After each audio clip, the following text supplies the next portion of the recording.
Hi, I'm Hannah from Paper Dress Yoga, and this is a short sequence working on the hip, thigh, and pelvis area. Might be useful to have a brick if you like to have one of those on by. We're going to start lying down. I like to have my knees bent, knocking together, which feels a little bit more supportive for the lower back. We're going to try and find a neutral pelvis. So for a moment, just press your tailbone down, your hip points kind of point down, and then do the opposite. Try and flatten your back, engaging the core. Go between those 2 points, so pressing the sit bone down, the tailbone down into the mat, and then lifting the hips. And then find a point between those 2 places. If you bring your hand just underneath your lower back, there'll be a little gap. That's your neutral pelvis. Palms face up, just close the eyes for a moment or two. Perhaps noticing the bits of your body that touch the earth. Let them be heavy. Deepen the breath, soften the face. And then we'll begin. The eyes blink open. Feet creep a little closer together so that your thighs are parallel. And you're going to bring your right knee in towards the body. So the right knee comes in, your hands come perhaps behind the back of the knee, perhaps to the top of the shin. You're maintaining that little space between the lower back and the mat. The knee first draws in towards you, and then a little out to the side. That should give you a little bit more space. From there, you're going to circle the right ankle.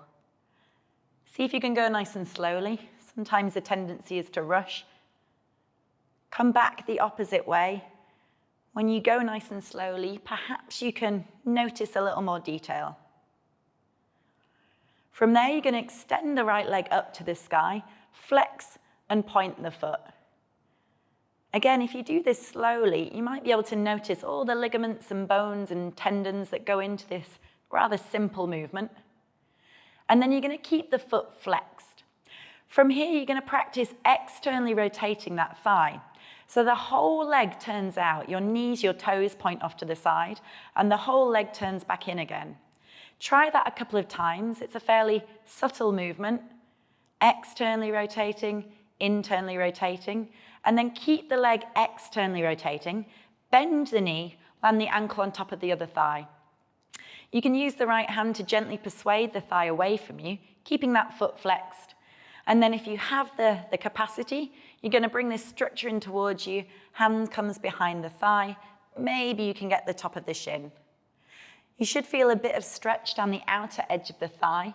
Keep the foot flexed in order to protect the knee, engages the muscles around the knee. And the knee really is a hinge joint, it shouldn't twist. So all this openness is coming from the thigh bone in the hip socket. Take a final breath there. Then release the right leg onto the mat and we'll come to the other side. Find that gap between the lower back and the mat and draw the left knee in. You can take it a little bit out to the side and perhaps have a slightly different sense of the stretch there in the hip. And circle that left foot. See what detail you might be able to notice if you make this rotation. Coming back the opposite way. And then extend the left leg up, support behind the thigh, flex and point. So from here, recognizing that the whole leg, the foot, the hip, they're all attached, they all affect each other. Keep the foot flexed. And we'll practice that external rotation and internal rotation. So the whole leg rotates from the thigh bone in the hip socket and back. Subtle movement, but an important one. Then you're going to keep the leg externally rotated, bend that knee, foot lands on the opposite thigh. You can persuade that left thigh away from you by gently pressing it, and then picking up the legs, hands behind the back of the thigh, or maybe to the shin. Notice if your face is carrying any tension, see if you can soften it. And take a few deep breaths. Perhaps noticing where in the body you feel this, and see if you can allow it to soften. So sometimes we push really hard and meet resistance. Here, use the breath to go further by softening. Final breath. Then release from there. Give your knees a little hug, perhaps a rock from side to side, feeling the back of your pelvis press down against the earth. And then you're going to bring yourself up and over to all fours position. Hands and knees. Always good to spread the fingers to have a firm base from which to work from. And we're going to circle the hips here. You can bring the weight forward towards the right hand, the left, and then scoot the hips back towards the heels. Your inhale could bring you forwards. Your exhale might take you back. Perhaps closing the eyes, and if it organically changes into a bit of a figure of 8, then go with it. So you're getting into your shoulders, your hips, making the spine, slowing down the movement on that side, and then we'll come back the opposite way. Left hand, right hand, hips come back. Inhale could bring you forwards, exhale might take you back. Try closing your eyes, have an internal experience of this expression of movement. Head, neck, shoulders could get involved, a little freestyling. And then slowing that down, coming back to an all-fours position. We're going to come to lizard pose. Reach your right leg out behind you, flex the foot, and then bring it as far forward, so out and forwards. It comes to the outside of the hand, the back knee is down. If it feels good, again, you could circle the hips. So a little bit of movement into the area that we're going to work deeper can allow for a bit more space, a bit more fluidity. Then from there, finding stillness. You can always fold over the back mat if the back knee feels a little tender. That front leg wants to hug in. So rather than letting it flop out to the side, you're engaging the inner seams of the legs. Perhaps from here you can lower down. If you do have a brick and you want to bring the earth a little bit higher towards you, use that for the forearms. Next option, if you want to lift the back knee by tucking the toes. See if you can extend from the crown of the head to that back heel. So you've got a nice long spine. 2 more breaths here.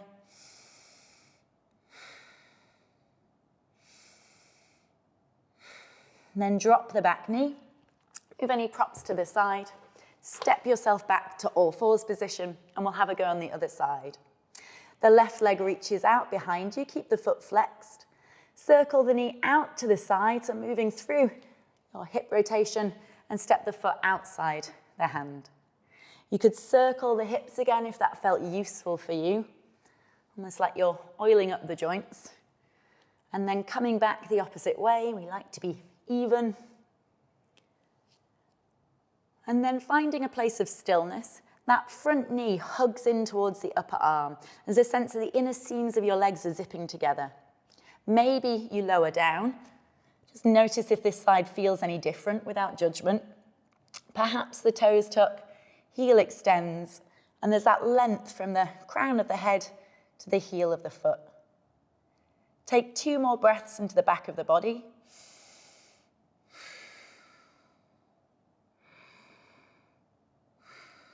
And then release the hands down, back knee drops. And again, we're going to step back to all fours position. From here, moving to shoelace. Glide your right shin forward. Cross the legs, so your thighs are crossing like you're sitting at a desk. Your feet come nice and wide, so the knees are stacked. Now, for some of you, you might need a brick as you slowly lower yourself back down, perhaps popping the brick underneath the bum and coming to this kind of slightly tying yourself in a knot position. If it doesn't feel good for the underside leg, you could lengthen that leg out. That brings it into a bit more of a hamstring stretch as opposed to the outer thighs. From here, make sure you're sitting nice and upright. If you don't need the brick, get rid of it. So your knees are stacked on top of each other, shoulders down the spine. You can take a couple of breaths here. If you feel like you want more, creep the fingers forward. So it's useful to come to a place that you can feel something without it being shooting pain. Maybe your hands reach a little further forwards. You want to keep your sit bones rooted towards the mat. Head can bow down for the last few breaths. Your hands are almost pressing you back, so you're keeping your sit bones rooted. There's length in the spine. Final breath. And then working your way out of it, you can come out the way we came in, which is creeping forwards, uncrossing the legs, and come straight to the other side. The left shin glides forward, thighs almost stacked on top of each other, and the feet go wide to make a bit of space for the bum. You lower yourself back down, have a little wiggle, use your props if they feel good, shoulders down the back, spine upright, trying to soften the legs. Easier said than done in this pose. Quite a big stretch down the outside of the hips. You can stay upright, that's already working. Otherwise, perhaps you creep your fingers forwards, taking a few breaths to come to your edge, your limit for today. Then perhaps bowing the head down. Recognizing that everybody has very different skeletons and experience. What you've done even that day might have an effect on how open your hips are feeling. Locating the sensation, breathing deeply.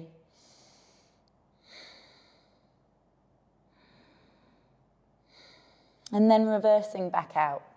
Coming the way you went in, uncrossing the legs. From here, we're going to lift up to downward dog for a brief moment. Should feel rather nice to stretch out the thighs. If you want to pad the heels, walking the dog, that might also feel good, a stretch to the back of the hamstrings. Then find a bit of stillness. From here, walk your hands and feet towards each other. Drop the bum down, and we're going to come to a squat malasana. So your knees bend. You want your knees to go in line with your middle 3 toes. You might need to creep your feet a little wider, and then bring the hands to the heart. Again, your shoulders are down your back. My tendency is to roll to the inside of the feet, so I need to press the outer edges of my feet down. Hands to the heart, spending a few breaths here. If you know that you're very open in the hips, or you could lift the bum, that makes it a little stronger on the inner thighs. Great. From here, we're slowly going to rise up. The slower, the harder. So coming up, you're pressing down into your feet, your heels, feeling the connection to your bum, coming all the way to stand. Palms either side, coming to mountain pose for a moment or two. From here, you can continue into a vinyasa sequence, or you can just use that as your hip opening sequence for today. Thank you very much for joining us for this short sequence. If you'd like more information on the studio or the online streamed classes, have a look at the website, paperdressyoga.co.uk. We'll have the link in the description. Thank you.